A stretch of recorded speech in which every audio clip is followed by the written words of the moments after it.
हाय Neeraj, congratulations. जी। मेरा सवाल ये है नीरज कि आप अब सारे टाइटल जीत चुके हो। ओलंपिक गोल्ड भी है आपके पास, एशियन गेम्स गोल्ड भी है, कॉमनवेल्थ गेम्स भी गोल्ड है। अब एक मोटिवेशन होता है कि आपको इस कंपटीशन को टारगेट करना, सारे टाइटल आपके पास है, तो अब कहाँ से कैसे अगले आप मोटिवेशन लेकर के आएंगे अगले कंपटीशंस के लिए? क्या अब आपका कैसे क्या लक्ष्य रहेगा? ये सबसे बड़ी बात तो होती है कि हमारे पास थ्रो है। वो बात है ना कि throwers don't have finishing line, तो वो उसके लिए हमको हमेशा पुश कर सकते हैं। हमसे कितने मेडल जीत ले, थ्रो आप कितनी भी मार सकते हो, वो हमेशा मोटिवेशन रहता है हमारे लिए। और मुझे लगता है कि एक बार सभी मेडल जीतना, एक हमको ये नहीं मानना चाहिए कि हमने सब कुछ कर लिया। बहुत एथलीट्स ऐसे हैं, एग्जाम्पल हैं कि जिन्होंने कई कई बार मेडल जीते हैं। तो हम और ज्यादा पुश करेंगे खुद को, और ज्यादा मैं मेहनत करूंगा कि दोबारा से दोहरा सकूं इन मेडल्स को, और ज्यादा अपनी कंट्री का ग्लोबल लेवल पे नाम कर सकूं, और अपने कुछ इंडियन एथलीट्स भी ज्वाइन करें अगली बार पोडियम पे, तो बहुत मजा आएगा। Thank you. Osama Shah, bandy TV. Hi Neeraj, congratulations. Hi Adil sir, congratulations. मेरा सवाल बेसिकली आपका और अरशद के साथ जो कंपटीशन है उसको लेकर है। ये काफी अच्छी राइवलरी बनती जा रही है आपके और अरशद के बीच में। क्या हम कह सकते हैं कि ये इंडिया पाकिस्तान की एक नई राइवलरी हो रही है, एक अलग स्पोर्ट में जिसके लिए लोग ज्यादा एक्साइटेड रहे हैं अब? वो तो अपने वहां पे बना ही देते हैं। आज मैंने कहीं पे देखी, वैसे मैं इतना मोबाइल यूज नहीं करता कंपटीशन से पहले, लेकिन एक वैसे ही मैंने खोल के देख लिया, सबसे आगे आया था इंडिया वर्सेस पाकिस्तान। लेकिन अगर आप देखोगे तो ये यूरोपियन एथलीट्स हैं, ये बहुत खतरनाक होते हैं। ये बहुत किसी टाइम भी थ्रो इन्होंने बहुत अच्छी फेंकी हुई है। और जेवलिन का ऐसा ही है कि आप किसी टाइम भी, सिर्फ अरशद का ही नहीं, मुझे लगता है कि याकूब भी इतना अच्छा तगड़ा थ्रोवर है, वेबर है, और भी थ्रोवर्स थे, तो एकदम निकल के आ सकते हैं। तो हमको बहुत लास्ट थ्रो तक हर थ्रोवर के बारे में सोचना होता है। पर हाँ, बिल्कुल अपने वहां पे इंडिया पाकिस्तान होता है हमेशा, और ठीक है, वो अपने वहां के कंपटीशन के लिए अच्छा है, लेकिन वर्ल्ड वाइड जब हम होते हैं तो हमारा फोकस सभी एथलीट्स पे होता है। और अभी अच्छा रहेगा कि एशियन गेम्स भी है, और वहां पे फिर से हम कम्पीट करेंगे। Siddharth Saxena, times of India. Hi Neeraj, many congrats. ये हमने सुना मिक्स जोन में आपने कहा कि अगला आपका जो टारगेट है वो 90 मीटर्स है। आपने सब कुछ जीता हुआ है। वो जो एक मेंटल हर्डल है 90 मीटर्स का कंपटीशन में, उसके लिए आप क्या सोच रहे हैं? वो अगला आपका टारगेट है, उसको आप साइकोलॉजिकली, मेंटली कैसे आप उसको अप्रोच करेंगे? जी, मैंने वो चीज अभी वही है। ये तो है कि इस साल बहुत अच्छा चल रहा था सब कुछ, बीच में बस वो ग्रोइन ने थोड़ी गड़बड़ कर दी, लेकिन ये तो था कि इस साल लग जाएगी। और मैंने वो चीज अभी टाइम और उसके ऊपर छोड़ रखी है। 2018 से ये 88 मीटर थ्रो लगती है, और 90 काफी क्लोज लगी पिछले साल भी। पर ये वही है कि एक कोई दिन पता नहीं वो किस दिन आने वाला है, क्योंकि 90 मीटर इतनी उसके क्लोज काफी थ्रो लगा चुका हूं, लेकिन आएगा वो दिन कभी ना कभी। मैं उस चीज का कोई प्रेशर नहीं लूंगा। बीच में मैंने थोड़ा सोचा था कि 90 मीटर थ्रो करना है, लेकिन सबसे मेन मुझे लगता है कि कई बार थ्रो से ज्यादा मेडल होता है, गोल्ड मेडल जीतना अपने आप में, क्योंकि यहाँ पे 90 मीटर के भी थ्रोवर थे, और उनके बीच में आप कम्पीट कर रहे हो, और उनके बीच में कॉम्पिटिशन जीत रहे हो, तो वो मैं कंसिस्टेंसी को बहुत ज्यादा इंपॉर्टेंट मानता हूँ। और वही चीज मुझे लगता है कि ऐसे बड़े कॉम्पिटिशन में हमको कॉन्फिडेंस देती है। और थ्रो का मैं ये मानता हूँ कि जहां जब 90 मीटर लगेगी तो मैं उसको भी कोशिश करूंगा कि मैं उसको कंसिस्टेंट रखूं, और उसके लिए मेहनत तो अच्छी हो रखी है। और अभी बस वही है, दिन और टाइम का वेट है कि कब निकलेगी, निकल तो जाएगी। Thank you. अच्छा, जिनके सवाल हो गए please put your hand down, so it become it difficult for me to check who is not asked questions. Vishal Tiwari. Hi Neeraj, congratulations gold medal के लिए। Thank you. मेरा क्वेश्चन आपसे ये है कि आप ये मेडल किसको डेडिकेट करना चाहेंगे, और अरशद नदीम से आपकी क्या बात हुई इवेंट के बाद? डेडिकेट तो देखो, काफी लोगों का योगदान होता है। ऐसा नहीं है कि मतलब कोई एक ऐसे माइंड में आ रहा है।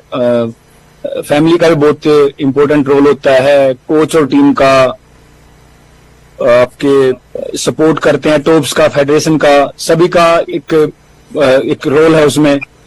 पर हाँ, ये जरूर है कि अरशद के बारे में बताना चाहूंगा कि अच्छा लगा कि अरशद ने भी अच्छा थ्रो किया और हम बाद में मिले थे, वो भी ऐसे खुश था कि हमारी दोनों कंट्री इतना ग्रो कर रही हैं और यूरोपियन एथलीट्स पहले होते हैं ज्यादातर और अभी हम इनके बीच में जीत रहे हैं, तो वो बहुत अच्छी बात है अपने उसके लिए, अपने देशों के लिए। तो ये अच्छा लगता है कि देख के ये चीज। और अपने वहां पे हमेशा एक प्रेशर तो क्रिएट कर ही देते हैं लोग हमेशा, इंडिया पाकिस्तान करके, तो वो चीज ठीक है। अगर वो प्रेशर इतना बड़ा वहां पे इतना झेलना आ जाएगा तो फिर बाकी के जो कॉम्पिटिशन्स होंगे, ओलंपिक्स हो या वर्ल्ड चैंपियनशिप हो, तो वहां पे फिर वो चीज, मुझे लगता है कि एशियन गेम्स में इससे बड़ा प्रेशर बना देंगे अपने वहां पे लोग, तो ये राइवलरी वहां पे शुरू कर देते हैं। पर मैं इस चीज को अभी कोशिश करूंगा कि आराम से लें और अपने आप को हेल्दी रखें। सबसे ज्यादा मोस्ट इम्पोर्टेंट चीज वो है मेरे लिए कि हेल्दी रहूं और इंजरी ना हो, बाकी तो देख लेंगे। Thank you. Last couple of questions. Anirudh, ESPN. Thanks sir. Neeraj ji, congratulation on the gold medal on becoming world champion. आप बोल रहे थे कि वर्ल्ड चैंपियनशिप्स का प्रेशर थोड़ा अलग है, ओलंपिक से भी और कंपटीशन रहता है, और अभी भी बोल रहे थे कि 100% नहीं है।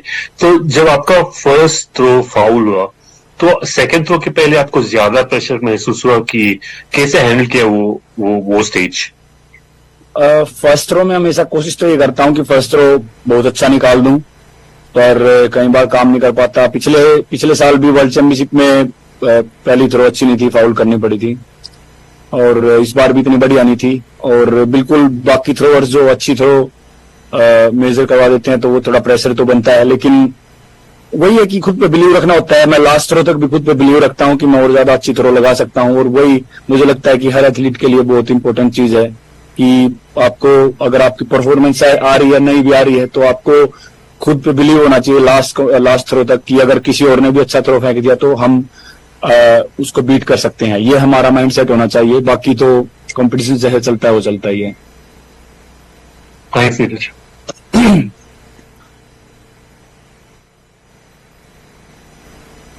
Vinayak. Thanks, Raja sir.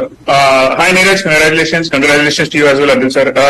Quick question, तो आपने टोक्यो में जब जीते थे, स्टेडियम्स खाली थे, like very few people in the arena. जब नेशनल एंथम का सेरेमनी हुआ था, जब आदिल सर थे पर काफी फैंस नहीं थे। आज फैंस के you through in front of the fans, and वो मेडल सेरेमनी भी अच्छा सा था, फैंस के सामने आप बहुत खुश दिख रहे थे। उसका कंपैरिजन थोड़ा कीजिए कि आज वो अच्छा लगा होगा ना, टोक्यो में जो नहीं हुआ आज हुआ था, वो अच्छा लगा होगा। वो स्पेशल मोमेंट था बिल्कुल। ये कमी थी और टोक्यो ओलंपिक्स में कोविड की वजह से वहां पे लोग थे नहीं, वहां पे भी आदिल सर थे मेडल सेरेमनी में, आज फिर आदिल सर थे, लेकिन आज बहुत ज्यादा इंडियन भी थे वहां पे और बहुत ज्यादा यहाँ के लोग भी थे, और बहुत ही अच्छा क्राउड था, बहुत ज्यादा जय हिंद के नारे लगे वहां पे, तो बहुत ही मजा आया कि हाँ कि इतने ज्यादा लोग यहाँ पे एथलेटिक्स को देखने आए हैं और सपोर्ट करने आए हैं, तो वो चीज देख के बहुत ज्यादा मजा आया। और स्पेक्टेटर्स इतने ज्यादा थे यहाँ पे, तो वो चीज कुछ स्पेशल थी टोक्यो से यहाँ पे। Thank you, all the best. Last question, Rahul Rawat. Thank you sir. Neeraj, many congratulations. Neeraj, इस मौजूदा दौर में जितने भी एथलीट्स हैं जो जैवलिन में बड़े से बड़े हो, हमने देखा है वो हर जगह सेम कंसिस्टेंसी से परफॉर्मेंस नहीं दे पाते, चाहे यूएमएस विक्टर रहे हो, एंडरसन पीटर्स हो, इवन जूलियन वेबर की अगर हम बात करें। बट आपके साथ हमने देखा है पिछले 2-3 साल में आपने जहां भी गए, अगर आप 100% फिट हैं, आपने हर जगह मेडल्स में रहे हैं, आपकी परफॉर्मेंस जो है वो कंसिस्टेंट रही है, फिर चाहे वो 87 हो, 88 हो, 89 मीटर मार्क हो। तो वो कैसे, उसके लिए आप क्या कर रहे हैं? क्योंकि आप टोक्यो गए, टोक्यो में आपने मेडल जीता, जब मुझे याद है क्वालिफाइंग में हल्की हल्की बारिश भी हो रही थी, सरफेस थोड़ा स्लिपरी हो सकता था। यूजीन गए, वहां पे आपके मेडल्स आए हैं, स्टॉकहोम, या कहीं भी हो, तो उस कंसिस्टेंसी को कैसे मेंटेन करते हैं और वो आती कैसे है? थोड़ा टेक्निकल है क्योंकि बाकी सारे खिलाड़ी उसमें स्ट्रगल कर रहे हैं। ऑल कंडीशन एथलीट शायद से उनको ना बोल पाए, बट आपको हम ऑल कंडीशन एथलीट बोलते हैं। मुझे लगता है जी कि वो तो एक बिलीव होता है खुद पे, और सबसे इम्पोर्टेंट चीज है कि आपको कोई मेजर इंजरी ना हो, और आपको इंजरी है तो आप अच्छे से ठीक हो जाओ। जिन एथलीट्स की आपने बात की है, मेरा थोड़ा गला खराब हो गया है, रुक के चिल्ला गया वहां पे ग्राउंड पे, पर अगर आप एथलीट की योहानेस वाइटर की बात करें, 2 साल उसने किसी को कंपटीशन नहीं दिया। आपको ही पता है कि 2020 में और 21 में एक तरफा ही चल रहा था, और बाकी याकूब है, अच्छा थ्रोअर है, बड़े कॉम्पिटिशन्स का थ्रोअर है, और ये इतना ज्यादा डायमंड लीग से उनको इतना ज्यादा उसको बहुत ज्यादा पुश करके नहीं खेलते। यहाँ पे क्वालिफिकेशन में स्ट्रगल कर रहे हैं, लेकिन यहाँ पे इन्होंने इतने अच्छे थ्रो किए। तो ये बड़े कॉम्पिटिशन्स के थ्रोअर तो हैं, लेकिन इनका खेलने का माइंड सेट या वो क्या सोचते हैं डायमंड लीग्स में, ये सिर्फ हेल्दी रहने की सोचते हैं या इतना ज्यादा खुद को पुश करते हैं, ये शायद से अपनी बॉडी को जानते हैं। तभी सबसे अच्छी बात मुझे लगती है कि याकूब इतनी एज तक थ्रो कर रहा है और हेल्दी है। जलेजनी ने भी कितने लंबे टाइम तक थ्रो की, तो वो बहुत ज्यादा इंपॉर्टेंट है। मैं भी वही कोशिश करता हूँ कि हेल्दी रहे, सबसे इंपॉर्टेंट बात, और खुद पे बिलीव होना बहुत ज्यादा इंपॉर्टेंट है।